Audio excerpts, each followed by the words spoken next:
ಐಪಿಎಲ್ನ champion team royal challengers Bengaluru ತಂಡದಲ್ಲಿ ಸಿಕ್ಕಾಪಟ್ಟೆ ಚಟುವಟಿಕೆ ನಡೀತಾ ಇದೆ.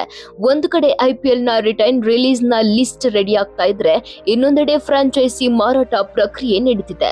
ಫ್ರಾಂಚೈಸಿ ಮಾರಾಟದ ವಿಚಾರವನ್ನ ಅಧಿಕೃತವಾಗಿಸಿರೋ ಫ್ರಾಂಚೈಸಿ ಸಿಟಿ ಬ್ಯಾಂಕ್ಗೆ ಡೀಲ್ನ ಜವಾಬ್ದಾರಿಯನ್ನ ವಹಿಸಿದೆ. ಆರ್ಸಿಬಿ ಖರೀದಿಗೆ ಹಲವು ಬಿಗ್ ಬುಲ್ಗಳು ಮುಂದಾಗಿದ್ದಾರೆ. ಇವರಿಗೆಲ್ಲ ವಿರಾಟ್ ಕೊಹ್ಲಿ ನಡೆ ಗೊಂದಲವನ್ನ ಮೂಡಿಸಿದೆ. ಕೊಹ್ಲಿ ಮುಂದಿನ ಐಪಿಎಲ್ ಆಡಲ್ಲ ಎಂಬ ಸುದ್ದಿಯೇ ನೋಡಿ ಸದ್ಯ ಆರ್ಸಿಬಿ ಖರೀದಿಗೆ ಮುಂದಾಗ್ತಿರೋ ಬಿಗ್ ಬುಲ್ಗಳಿಗೆ ಟೆನ್ಷನ್ ತರಿಸಿರೋದು. ಕೊಹ್ಲಿ ಅಂದ್ರೆ ಆರ್ಸಿಬಿ, ಆರ್ಸಿಬಿ ಅಂದ್ರೆ ಕೊಹ್ಲಿ.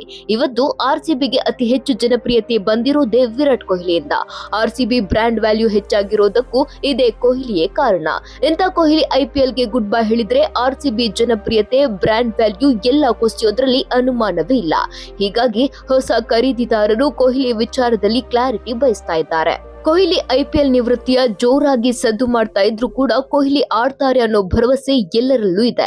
ಒಂದಲ್ಲ, ಇನ್ನು ಹಲವು ಸೀಸನ್ಗಳ ಕಾಲ ಕೊಹ್ಲಿಗೆ ಆಡೋ ಸಾಮರ್ಥ್ಯವೂ ಇದೆ, ಫಿಟ್ನೆಸ್ ಕೂಡ ಇದೆ. ಆದ್ರೆ ಆಡೋದಕ್ಕೂ ಮುನ್ನ ಹೊಸದಾಗಿ ಬರೋ ಓನರ್ಸ್ಗೆ ಕೊಹ್ಲಿ ಹಲವು ಷರತ್ತುಗಳನ್ನ ಹಾಕೋ ಸಾಧ್ಯತೆ ದಟ್ಟವಾಗಿದೆ.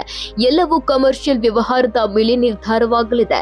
ನನ್ನ ಕರಿಯರ್ ಕೊನೆಯ ದಿನದವರೆಗೆ ನಾನು ಆರ್ಸಿಬಿಗೆ ಮಾತ್ರ ಆಡೋದು, ಬೇರಾವ ಫ್ರಾಂಚೈಸಿಗೆ ಆಡಲ್ಲ ಅಂತ ವರ್ಷಗಳ ಹಿಂದೆಯೇ ಕೊಹ್ಲಿ ಬಹಿರಂಗವಾಗಿ ಘೋಷಿಸಿದ್ದಾರೆ. ಕೊಹ್ಲಿಗೆ ಮುಂದಿನ 5 ವರ್ಷಗಳ ಕಾಲ ಕ್ರಿಕೆಟ್ ಆಡೋ ಎಲ್ಲ ಸಾಮರ್ಥ್ಯವಿದೆ. 5 ವರ್ಷಗಳ ಕಾಲ ಇದೇ ತಂಡದಲ್ಲಿ ಉಳಿಯೋದು ಕೊಹ್ಲಿಯ ಆಸೆ. ಕೊಹ್ಲಿಯ ಆಸೆಯನ್ನ ಈಡೇರಿಸೋ ವಾಗ್ದಾನವನ್ನ ಹೊಸ ಓನರ್ಸ್ ಮಾಡಬೇಕಿದೆ.